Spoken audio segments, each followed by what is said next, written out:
Assalamualaikum warahmatullahi wabarakatuh. Perkenalkan, nama saya Lutfi Panupranata dengan NIM 2232 011040 dari program studi ilmu hukum Fakultas Hukum Universitas Muhammadiyah Sukabumi.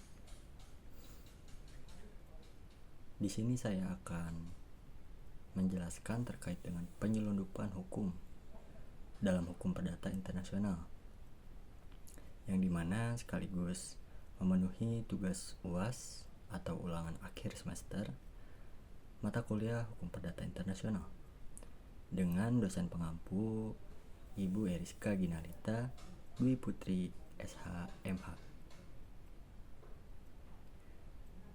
Pada video kali ini kita akan membahas penyelundupan hukum dalam hukum perdata internasional, mulai dari pengertiannya, unsur-unsurnya, hingga contoh penerapannya agar lebih mudah dipahami. Pertama, apa sih yang dimaksud dengan penyelundupan hukum?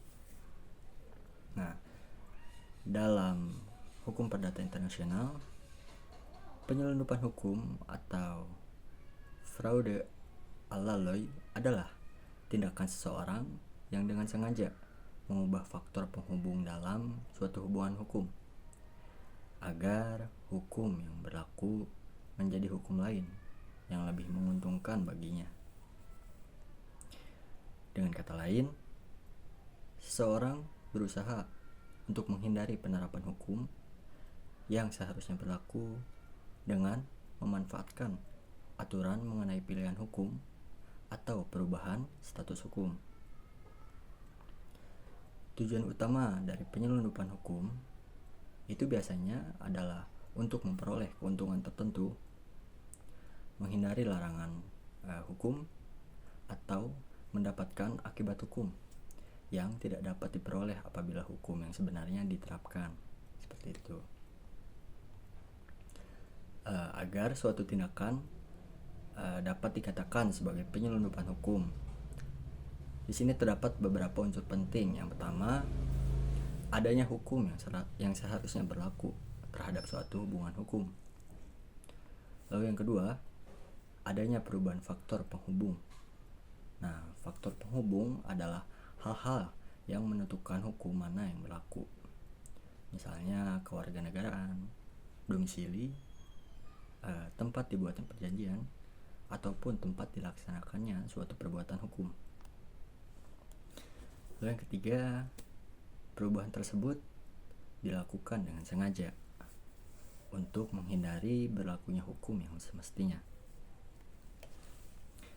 Yang terakhir, yang keempat, terdapat tujuan memperoleh keuntungan hukum yang sebenarnya tidak dapat diperoleh apabila hukum yang seharusnya tetap diterapkan. Lalu, mengapa penyelundupan hukum tidak diperbolehkan? Karena apabila tindakan seperti ini dibiarkan, maka setiap orang dapat dengan mudah menghindari ketentuan hukum yang berlaku hanya dengan mengubah faktor penghubung secara formal. Akibatnya akan muncul ketidakpastian hukum, ketidakadilan, dan penyalahgunaan aturan hukum perdata internasional itu. Gitu. Dan oleh karena itu, banyak negara maupun pengadilan menolak memberikan perlindungan terhadap tindakan yang terbukti merupakan penyelundupan hukum. Nah, sekarang kita masuk ke contoh. Misalnya, di negara A terdapat aturan bahwa seseorang harus berusia minimal 21 tahun untuk dapat menikah tanpa persetujuan orang tua. Namun, pasangan yang baru berusia 18 tahun mengetahui bahwa di negara B usia minimum menikah adalah 18 tahun. Mereka kemudian pergi ke negara B hanya untuk melangsungkan pernikahan tanpa benar-benar bermaksud tinggal atau menetap di negara tersebut. Setelah menikah, mereka langsung kembali ke negara A dan meminta agar perkawinan ataupun pernikahan tersebut diakui secara sah oleh negara.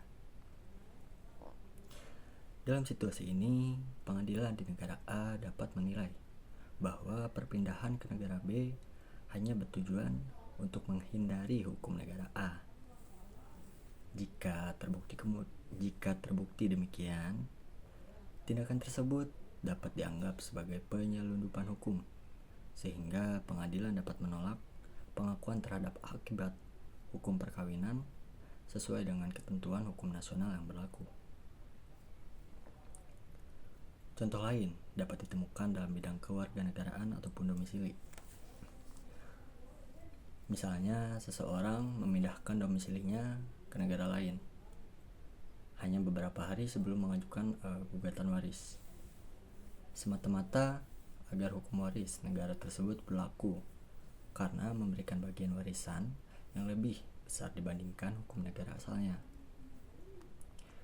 Apabila perpindahan domisili tersebut hanya bersifat formal dan tidak menunjukkan adanya niat untuk benar-benar menetap, maka pengadilan dapat menyatakan bahwa tindakan tersebut merupakan penyelundupan hukum dan tetap menerapkan hukum yang semestinya berlaku.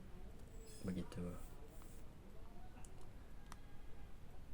Dari berbagai contoh tersebut dapat dipahami bahwa inti dari penyelundupan hukum bukanlah sekedar adanya perubahan kewarganegaraan, domisili ataupun tempat melakukan suatu perbuatan hukum. Yang menjadi persoalan adalah niat untuk menghindari hukum yang seharusnya berlaku. Seperti itu.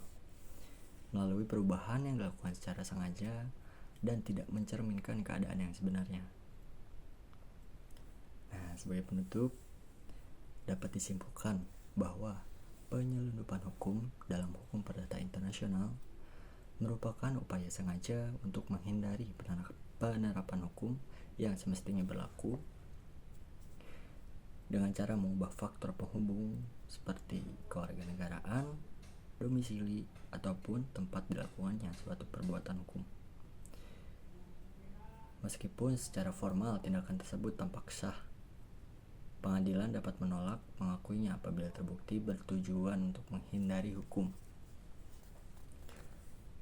Oleh karena itu, prinsip ini berperan penting dalam menjaga kepastian hukum, mencegah penyalahgunaan aturan, dan mewujudkan keadilan dalam penyelesaian perkara yang mengandung unsur asing. Dan cukup sekian. Terima kasih telah menyimak. Semoga penjelasan ini membantu untuk memahami konsep penyelundupan hukum dalam konteks hukum perdata internasional. Dan terkhususnya saya harap untuk memenuhi tugas UAS hukum perdata internasional ini dirasa cukup. Saya pamit. Sekian. Wassalamualaikum warahmatullahi wabarakatuh.